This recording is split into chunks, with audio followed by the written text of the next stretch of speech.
चंद्रशेखर आजाद ने महाकुंभ को लेकर एक बयान दिया जिस पर साधु संतों से लेकर सियासी गलियारों में घमासान छिड़ चुका है। पहले सुनिए जरा कि चंद्रशेखर ने क्या कहा है। किसी को पाप धोने हैं, किसने पाप किया वो चला जाए। कोई बताता जो पाप करता है। आपने कोई पाप किया तो आप बता दो किसी को कि आपने पाप किए। तो सुना आपने, चंद्रशेखर ने सीधा लोगों की महाकुंभ से जुड़ी हुई आस्था पर सवाल उठाए।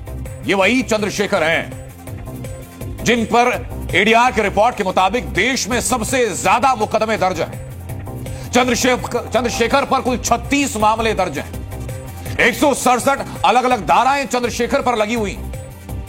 इनमें 78 धाराएं गंभीर मामलों में दर्ज हैं। चंद्रशेखर पर चोट पहुंचाने, हत्या के प्रयास करने, डकैती समेत अलग अलग थानों में ये सारे मामले दर्ज हैं, जिनकी पूरी लिस्ट मैं आपको दिखा रहा हूं। ये चंद्रशेखर महाकुंभ पर पाप और पुण्य का ज्ञान दे रहे हैं। महाकुंभ में स्नान के लिए पहुंचने वाले करोड़ों श्रद्धालुओं को चंद्रशेखर पापी बता रहे हैं। तो उनके बयान पर महाकुंभ में पहुंचे संत कैसे मोर्चा खोल रहे हैं, ये दिखाता हूं आपको। किसी को पाप धोने हैं, किसने पाप किया वो चला जाए। कोई बताता जो पाप करता है। आपने कोई पाप किया तो आप बता दो किसी को कि आपने पाप किए। जो उसकी ही आत्मा गंदी जो इसको गंदा बता रहा है। ये महापवित्र महाकुंभ है। ये रावण है, इसका काम रावण करने का राम जैसा है, इसको बहिष्कार किया जाए। कड़ी से कड़ी सजा मिलनी चाहिए, और नहीं तो हम लोग साधु लोग हैं, हम कड़ी सजा देना भी जानते हैं। माघ का पवित्र महीना, तीर्थराज प्रयाग की धरती और संगम का किनारा। 144 साल बाद महाकुंभ का संयोग। 13 जनवरी से लेकर अगले 45 दिनों तक संगम तट पर किया जाने वाला हर स्नान कल्याणकारी माना जा रहा है। लेकिन निर्दलीय सांसद और आजाद समाज पार्टी के मुखिया चंद्रशेखर आजाद का कहना है कि महाकुंभ में वही जाता है जिसने पाप किया है। उनके इस बयान पर साधु संतों ने मोर्चा खोल दिया है। ये पावन संगम की नगरी में स्नान ध्यान करके अपने तन से, मन से, धन से जिस प्रकार की जो अपूर्णीय क्षतियां हुई है उनका यहाँ निवारण होता है। यहाँ कोई पाप धोना नहीं आता। ये जो है सनातन को बदनाम कर रहा है, पूरे भारत को। ये किसी एक का कुंभ नहीं है, सनातन धर्म का कुंभ है। ये महाकुंभ यूपी में जंगल राज है क्या? धर्म का राज है। धर्म का राज है। धर्म का राज। पर जी चंद्रशेखर को तो सांसद है, उनको तो जंगल राज नजर आ रहा है।